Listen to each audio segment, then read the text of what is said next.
What's up, everyone? If you already know what's up, Miami Dolphins won. And I haven't even given you the Week 11 picks yet. But that's all right. You're about to find out right now who I picked. And, of course, I'm always going to pick the Dolphins, so don't second guess me on that. And the New England game, that was who I was picking as well for the Jets. So just a reminder, sometimes I get behind on these things. Sometimes I don't. Sometimes I'm on track. Sometimes I'm not. Well, I'm going to change things and try to get back on track starting this next week. We'll have picks done before all the games. So I'll have the Week 11 picks review. I'll give you the Week 12 pick. And then I'll have all the Week 12 picks the following episode. Just sometimes that's how it works out, okay? Gives me something to do on the weekend instead of coming home from work and doing this. So, fun. All right, we're going to get into this. So, Jets at New England Patriots. We have a AFC East divisional game. Patriots are minus 10.5 favorite, and I believe that they were going to cover this. So, I went ahead and picked them. Even though, if you've watched the other episodes, I'm very, very particular on picking double-digit spreads like this, especially in NFL games. New England is the best team in the AFC right now. First team to 9 wins in the NFL. As a matter of fact, they've got it clicking on all cylinders. Drake May's the guy with Josh McDaniels. They look really, really good. And as I am doing this podcast right now, we got the Bucs and the Bills playing. And Bills aren't looking so good to start this game. All right. Patriots, who I picked for minus 10.5 on a Thursday night game, they cover that. I'm not going to get too much into it, but 27-14 was the final. Jets actually took an early lead in that game. Had a long first drive, and Patriots answered right back. All right, so Sunday game, 9:30, first game of the Sunday slate. My Miami Dolphins taking on the Washington Commanders in Madrid, Spain. Dolphins favored, oddly enough, minus 2.5. So, of course, I'm going to go pick them because that's my team. I got to do that anyways. And I'm not going to not pick my guys. As a matter of fact, you already know that. Dolphins, I'm just going to go ahead and mention this real quick. We're about this close to having me be wrong. I'll just tell you that. They actually won the game 16-13. In overtime. It should have went in overtime. But it did, and they won. Anyways, not going over the picks today, but because they won, I got to talk about it. And if you notice, I'm wearing the same shirt as I did last Sunday. Interesting, huh? I didn't even wash it. Just put it right under the dresser or nightstand, fold it up, waited for this game. And guess what? I'm not washing it again. I'm going to wear it again until they lose. And I don't see that happening. Anyways, I'm all fired up, man. 2-game win streak. We haven't had that this year. Haven't had a 2-game win streak. But we got one now. First 1 o'clock game, Carolina at Atlanta. So the last time Carolina and Atlanta played, this was a 30-0 dog walk for Carolina. Atlanta couldn't get nothing going. And after this game, this is essentially where Atlanta has completely just not been themselves. They have these games where they look really good, and then they just tend to have a really bad game. And I think that's essentially going to be the case again. I'm going to take Carolina plus 3.5. Atlanta, until they can get the run game going again with Bijan, they're going to really struggle. Michael Penix needs that. That's going to allow him to be better in the play-action game because Drake London is about the only guy that's getting open here. So if you can fool some defenders, maybe sleep on a play-action pass, that's going to be the best way to get Drake London the ball. I'm just going to show you guys this beautiful cup here. It's nice.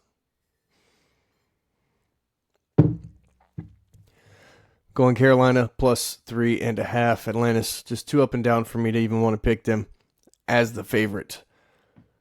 And strangely enough, being a 30-0 score the last game in Carolina, they give Atlanta the -3.5. Really doesn't make too much sense to me.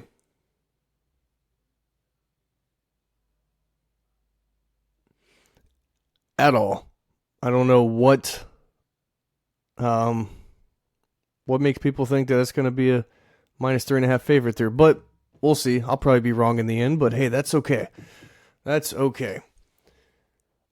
Next up, Tampa Bay at Buffalo. This is the one I'm currently watching off to the side here as I'm doing this. I'm taking Tampa Bay plus 5.5.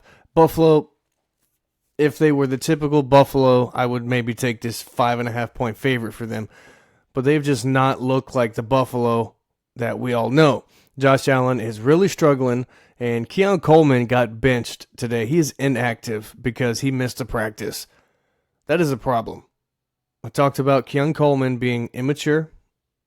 That I specifically remember talking about how he used to wear a different mouthpiece, 2 different ones that he didn't use, on his face mask. He used to do it at Florida State. He somewhat did it in Buffalo for a little bit last year, then he knocked that off real quick. Well, guess what? Buddy missed a meeting. Buddy is on the bench. Inactive. Not active on the bench. Inactive. Undressed. Buffalo's got issues. Kincaid's out. He's probably their best receiver. Josh Allen is having to do everything for this Buffalo team, and I just think that's too much for him. He is just going to wear down. Physically, mentally. There's just too much to do. You can't run around every play and make the throws. We saw that. Mahomes did that all last season just to get to the Super Bowl and the Eagles to get after them and not be able to execute their game plan. If Buffalo continues to do this, they're going to slowly but surely fall right on out of that top division spot, but New England's holding that down anyways for them. I'm taking it Tampa Bay plus 5.5 in Buffalo. I think Baker and them is going to have to get back on the right track, and I think if they can get after the Buffalo Bills offense, Josh Allen, I think it's going to be a long day for Buffalo in Buffalo. Houston at Tennessee, -7.5. So anytime Tennessee plays, they've pretty much been a 7.5 plus underdog every time. And Houston looked pretty good with Davis Mills in there. So I'm going to roll with Houston to take this -7.5. I don't, until Tennessee can look a little bit better, look a little bit more competent and competitive in their games, it's going to be hard to want to pick them to cover these big spreads. So not like earlier this year where they covered it one time for me, but I just don't see them being able to do that. I'm going -7.5. Houston Texans. Next up, Chicago at Minnesota. This is it's an interesting one for sure. Minnesota's a -2.5 favorite. I think clearly and obviously Chicago's the better team, but they're making Minnesota the favorite because they're at home essentially. Always tends to happen. I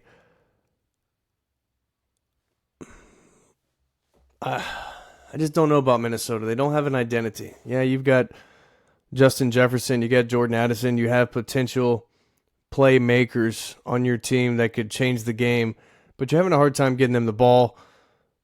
Essentially, if you double Justin Jefferson, Jordan Addison's not really been, I want to say it, consistent in being a top target that JJ McCarthy's looking for. Makes it tough for me to pick Minnesota. Really does. Until they can get a efficient pass game where you know that they're going to be able to move the ball at any point in time. Very hard to pick them. I'm going Chicago. Ben Johnson's just been drawing up the plays most needed in the situation, and they've executed them to the best of their ability. Just watching Baker Mayfield just throw a dart over the middle to Sterling Shepard. Taking Houston, already did that one. Taking Chicago in this case, plus 2.5 against the Minnesota Vikings. Next up, we got Green Bay Packers at the New York Giants. So I went a little wild on this one. Green Bay is a minus 8.5 favorite. I didn't pick Green Bay minus 8.5. Giants without Jackson Dart, and Russell Wilson's not starting. It's the Jameis Winston show. And Jameis Winston, every time he gets a first start, tends to have a big game. So I'm going to put Jameis as the big deciding factor in this game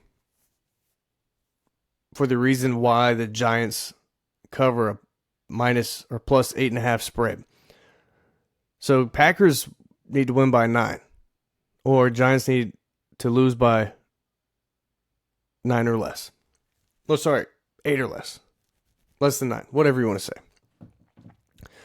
And I just think Jameis Winston's going to spark this offense a little bit more. I think the Giants are going to end up taking some shots downfield, and that may surprise Green Bay a little bit, sleeping on them. And if they can protect Jameis, I don't see Micah being that big of a factor, because Micah's not been the guy the Green Bay Packers have traded for. You want this guy to be wrecking the game, getting constant pressure, quarterback knockdowns. You're not getting that. And after the first few weeks, what has Micah Parsons really been? You would have thought he would have affected the Philadelphia Eagles game a little bit more, but that was not the case. We'll see what happens here. I'm going Giants plus 8.5. Just too big of a spread for me, and I just think Jameis is going to spark the Giants up. Next one, Cincinnati at Pittsburgh. We already know what happened last time. Pittsburgh choked down a big old L against Cincinnati last time. That was Joe Flacco in 10 days with the Bengals. Now he's got a few weeks under his belt. I think A-Rod and this Pittsburgh offense is going to turn things around. They got to draw up some better pass plays. Yeah, you don't have a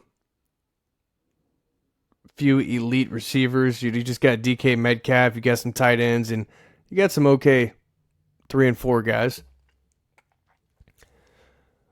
I think Pittsburgh is just going to have to put something together and scheme some things to get receivers open, regardless of who it is catching the ball. Teams are just double teaming DK Metcalf, and that is just putting you in a tough spot. You're forcing him the ball at times, or you think he's going to have a good one-on-one situation, and maybe you don't get the perfect ball, or maybe there should have been a flag called, and it's not. But I think Pittsburgh's going to turn it around. They are the better team. That defense is finally starting to turn things up with Jalen Ramsey switching to safety. I think it's made him a little bit more aggressive, and it's allowed corners to play differently, because Jalen Ramsey can help and be aggressive at the same time. So we'll see what Cincinnati does here. They've just been being a bad team, if that makes sense. And Joe Burrow, he's lurking in the background, and Joe Flacco's not even thinking about that. His words, not mine. Last 1 o'clock game, LA Chargers at the Jacksonville Jaguars. So West Coast team coming over to the East Coast. 2.5 point favorites the Chargers are. And hey, I'm going to have to take them. Jacksonville, Trevor Lawrence, not showing me that he is a guy that you can rely on as your quarterback. To me, there's nothing about Trevor Lawrence scaring anybody. And if you're not sure what I mean, when you play the Rams, you think, dang, this Stafford on the other side. Right? You play Baltimore, you think, dang, that's Lamar Jackson on the other side of the ball. Man, this might be a tough day. You think Buffalo Bills, Josh Allen. Man, it's a tough day. Patrick Mahomes. That's a tough game. Nobody feels like that against Trevor Lawrence. But then again, he has some games where it's like, wow, Trevor played really well. And that's what we all expect and hope for. Until Trevor Lawrence can become that guy, I don't see Jacksonville getting anywhere anytime soon. Heck, he might even be a trade candidate here soon and thinking this is a bad contract that he's already gotten after like 2 years. So we'll see what Jacksonville does. But I think Herbert, he's found exactly what he does well and his groove. Having a good tight end and a Rondé Gadsden, I think that's really changed the offense. Just got to get these older vets back in the game. Keenan Allen and Quentin Johnston. Be a deep threat, man. Be a deep threat guy. And I think Chargers going to take this one against Jacksonville. Give me the Chargers -2.5. All right, first 4 o'clock game, Seattle at Los Angeles Rams. So, as you could tell, any team that's at home, because the Rams and the Chargers share the same stadium, whoever's home, the other's away. Or if they play on another night, like a Thursday or something, then they got plenty of time to renovate the stadium and change it back over to who is playing at home. But we got Seattle at the Los Angeles Rams. So, really tough to pick this one. I just feel that the Rams are more all-around team to the aspect of Matt Stafford's that dude, and he's going to be able to get them in the best situation. Not saying that Sam Darnold's not, but Seattle and LA, same division. Going to be a really close game. I just think the Rams are the better proven team. We'll see if they can stop Seattle. I'm going to take them -2.5. You can't really go wrong in this, to be honest with you. That's a real tough one. That's a 50-50 up in the air, and that's exactly what a -2.5 spread is. You give 3 to the home team just because they're at home, right? That's essentially how some of these work. You don't believe me? Why is Minnesota and Chicago -2.5? Okay. Only thing I see. Why is it that much? Same thing for Buffalo, Tampa. They think Buffalo's that much better than Tampa? Maybe. Maybe because it's just Josh Allen. Who knows? San Francisco at Arizona is our next game. Oh, I was taking Rams -2.5. San Francisco at Arizona, our second 4:05 kickoff.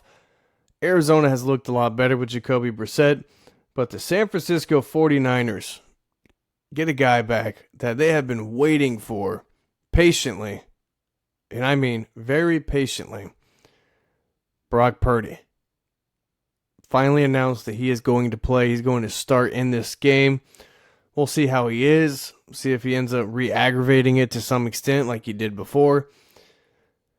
And who knows, if he didn't come back in earlier in the year and re-aggravate it, could he have already been playing a few games after sitting out X amount of time? Who knows? Something that's 2020 hindsight. And really not much that you can think about. Next up, even though Arizona looks better with Jacoby and all that good stuff, I just think San Francisco is going to be better with Brock Purdy. He runs that offense to the highest efficiency and highest level than any of the other guys that they have. So Mac Jones is good, but reason why Brock Purdy's starting. So give me San Francisco -2.5 against Arizona in Arizona. Next up, Baltimore at Cleveland, first 4:25 kickoff. I'm going to take Baltimore because Cleveland has just they've been dog water, as Shane likes to say. Not good at all. As a matter of fact, I'm not sure why Dylan Gabriel's even playing. Not sure why. I think Joe Flacco should have still been in Cleveland, but hey, things have worked out much better for Joe Flacco going to Cincinnati. We'll say that. But I think Cleveland's going to get down early, and you're going to see them throw the ball a lot. A lot. I expect Lamar to have a day. He's going to have a really good game here. Probably going to do a lot of everything. 200-plus passing, say 50-plus rushing. Say probably 2 or 3 total touchdowns. That's what I'm feeling here for Baltimore at Cleveland. Give me the Ravens -8.5. Next up, Kansas City at Denver. So a divisional game. They really think Denver is just slightly the better team. They have him as a +3.5. Sorry. Reading this wrong. Kansas City, they have as the better team. They have him -3.5. And it's in Denver. In Denver. And Denver's got the better record. But everybody sees Kansas City with all their weapons back offensively. They really can get things going here. Potentially. So we'll see how this Denver defense stacks up, see if they can get after Patrick Mahomes, because if they can, it's going to be a long day for Kansas City. They don't have the strong running game, so not really sure how they're going to slow down the pass rush. Give me Kansas City, though, -3.5. Denver's just played real sloppy offensively. That's my only thing that's not wanting me to pick them. And I'm a Mahomes guy anyway, so if you know me, you already knew that. Next up, we got Detroit at Philadelphia. Detroit's a +1.5 underdog, and I'm going to take Detroit. Philadelphia, just weird vibes there. Weird vibes for me. They're defending champs. They are winning games. But Detroit's just got a little bit more of a high-powered offense right now, and Philadelphia is just very odd. No idea what to expect. You feel like they have a worse record than they actually have. I'm trying to figure out the vocabulary there. And they don't. They have a really good record. So to see how they're playing and you feel the vibes about this game, very weird. Like the A.J. Brown situation, saying drop me on fantasy. Hey, dude, that's cool because you're on my bench now. And I'm hoping you have a great game, and I regret it. I really do. My wife, not so much on the other hand. But Detroit, I think Jameson Williams is going to get things going, and it's going to be the Dan Campbell ride. Get ready, Philadelphia.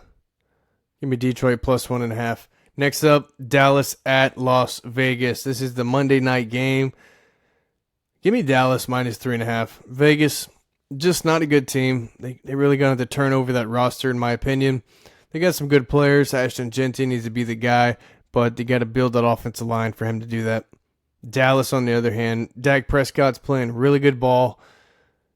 Got to get Javonte Williams running again. Build that running game. Offense will open up. I think what happens is when CeeDee Lamb comes back, Dak Prescott is so focused on getting him the ball that he is forcing it into windows that he should not. And I think you need to just actually make those decisions based on, is it 50-50 or is this the best place to go based on the coverage? If Dak does that, I think he's going to eliminate some of these bad incompletions, as in forced passes that you're given a 50-50 chance to. And now you have more of a 70-30 or maybe like a 90-10 to where 90% chance he makes a great play as long as you throw a good ball.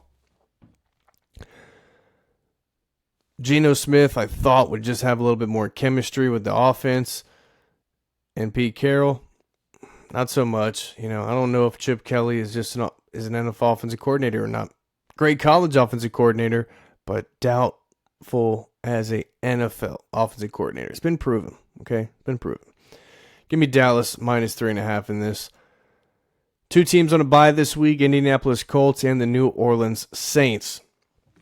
So that's my picks for the Week 11 spread, and so far I am 2-0. What? But I just want to touch on something that I've noticed in a lot of these games, and I'm not seeing players fined as much for it, and I'm not even seeing it talked about in the games. If you're watching still, as in this podcast, or if you're just watching football in general and you think this, you're probably with me. So, hip drop tackles were banned starting last year or coming into this year, one of the two. And I see way more hip drop tackles than ever in recent weeks. And I don't know if that's just me paying attention to it or if I just feel like everything looks like a hip drop tackle when somebody grabs on and drops down. But J.K. Dobbins is out for the season because of a hip drop tackle.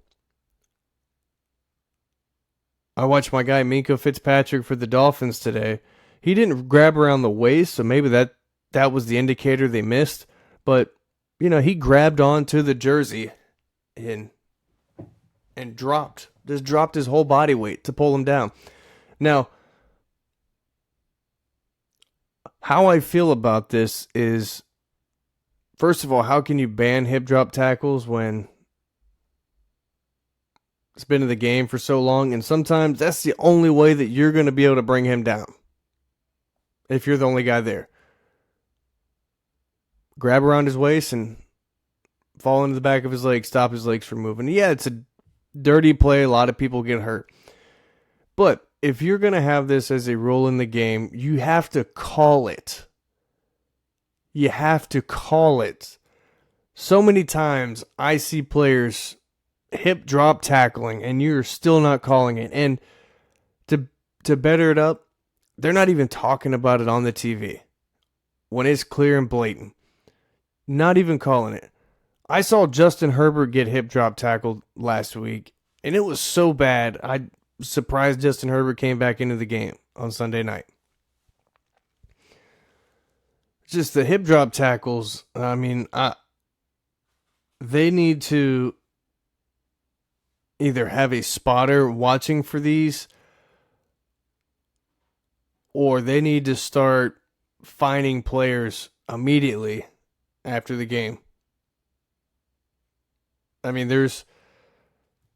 you're causing guys to be out for the season and their ankle injuries and things like that. So if you are going to enforce it, because I see a lot of them, we got to start calling them. They're getting players hurt. And if it's a thing to where it has to be blatant, then we got to do better on that. Like that needs to be refined. And as I say that, I'm pretty sure I just watched James Cook get hip drop tackled by Vita Vea right now.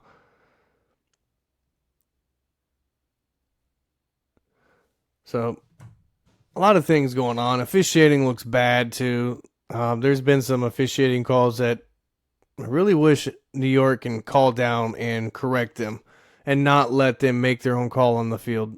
It's just better safe than sorry to just have someone watching and being able to say, you know what? Yeah, we missed that. But hey, guys up spot saw it. We called it right away. Bada bing, bada boom. Easy as that. But that doesn't happen. Not sure how things work, honestly, with the officiating. You hear different things all the time. But I'm just a fan, just talking my shit, okay? And as you know, I know that you haven't watched this far to even know that I've talked about these things. But it is cool anyways. Someday somebody will watch it this far and they'll be able to talk to me about this and have questions on why I said what I said. But anyways, there is my picks for the week 11 picks against the spread. And I did improve last week. I went 9-5. Hope to continue to improve on that this week, as I've already started 2-0. Because the Dolphins and the Patriots have handled their business. Anyways, thanks for watching. Like, comment, share, subscribe. Any and everything we can do to get me on the map. Get me out there. Give me some exposure. Let people know what I'm doing, and hopefully one day this can be a career of mine. All right. Thanks, y'all. Peace out.